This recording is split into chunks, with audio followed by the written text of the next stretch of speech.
The reason why we have this targeted approach to our financial literacy program is because we recognize that we have multiple and diverse stakeholders, including investors. So they cut across the gamut. So we have the retail investors, and even the retail, you can segment them into different areas. I talked about the high net worth individuals, the guys that have a lot of money. I talked about the grassroots. Those are the ones that it's always the kind of target with this one. But I failed to mention that in addition to this formalized clinics that we're having, in 2012 alone, we had over 200 workshops and seminars that have been organized across the nation using the 13 branch locations that we have. We haven't forgotten about the Shareholders Association. We plan to address them as well. But the Shareholders Association number and I stand to be corrected on this, in the hundreds, there are a lot of them. And so it's a science to even identify who all the relevant ones are, and then create a program that will deal directly with their issues. Their issues that they have may also have some common points with the ones that we're doing now, but it doesn't necessarily mean that it's all the same thing. We don't believe that everything starts and ends in Lagos. We recognize there's a bigger world out there in Nigeria, outside of Lagos. But for this particular event, given the target group that we're going after, pretty much most of those professional bodies, if not all of them, are based here in Lagos, at least have their main office in Lagos. So it makes sense to at least conduct it in Lagos. I've also stated that we plan to continue to cover the national footprint using the branches that we have in the 13 cities in Nigeria. But the current plan is for the next investor clinic to be outside of Lagos. And right now, Abuja is the one that we tentatively slot into to be the whole city for the next one. While the overarching objective is to make sure that we have informed citizens that when they choose to participate in the capital market, that they understand what they're doing. Obviously, one of the end results of that is for those that choose to trade, it helps increase the participation level. Just some stats to share with you, and this is on our website, by the way, for those of you that hopefully frequent the website often enough. About a year or so ago, when you look at the composition of foreign investors to the local investors, it was about 67, close to 70% foreign and about 30% domestic.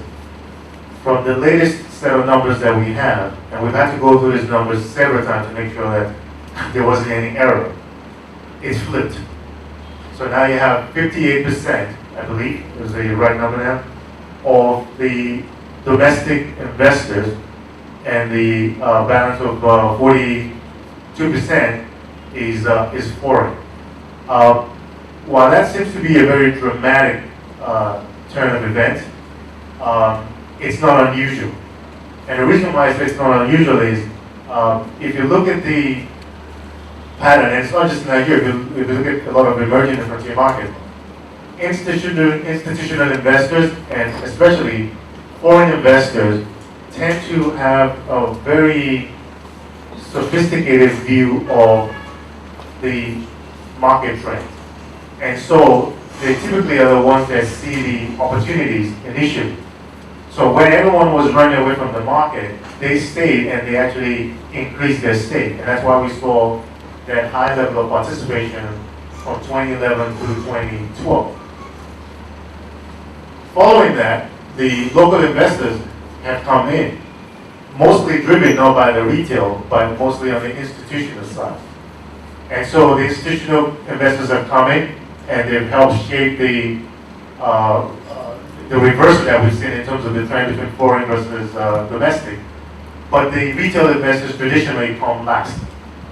And while unfortunately they come last in terms of capitalizing on the benefits of the markets of appreciation, they also tend to be the ones that end up going out last, and that's why they tend to get burned. So I'm using this to also illustrate the reason why it's very important to continue this messaging of educating them about, first of all, understanding what are their true objectives, and then marrying that with the opportunities that are in the market to make sure that those objectives are met and they don't lose their shirt. We started last year by rolling out what we call an investor clinic, where we get together a group of investors and educate them on the true fundamentals for what they need to look for. And I sometimes get very basic. I start off saying, maybe you need to understand what your investment objectives are. As one of the 5 strategic pillars of the exchange, protecting investors.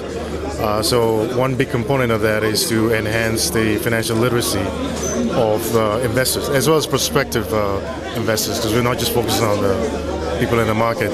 We also understand that there's some savvy investors. So the second investor clinic that we had last year focused on institutional investors. So the messaging gets to be different for them. But I think in a nutshell, what we've decided to do is segment the market in different components and find tailored messages that would help people understand what we're doing at the exchange, number one, and I think by extension the capital market at large, and also to make sure that some of the mistakes that were made back in the meltdown are not repeated. The 5 million number that I reference is total number of registered accounts with the CSCS. While we look to this investor clinic as a way to better inform investors, we also understand that the end result of it is that we'll continue to see more participation and higher participation in the market. So there are 2 parts to it. There's the making sure that everyone understands, like when you come to the market, that there's some things that they need to be aware of in terms of the risk-reward dynamics, and then to the extent that they feel like they do want to invest in the market, that ends up in investors that I think long-term we get to keep.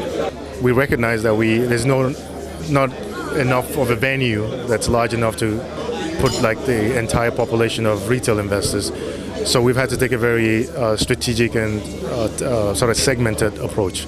So last year in February, the first clinic that we had focused on high net worth individuals.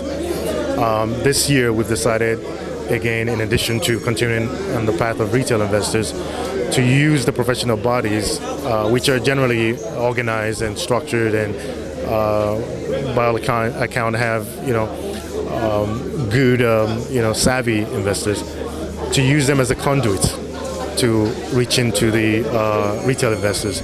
So this first go round, I think we have about 30 professional bodies that we have asked them to send in a number of their representatives to attend this session. And not necessarily thinking that it's going to be the start and the end, but it's just the start to the dialogue that we want to establish with them going forward.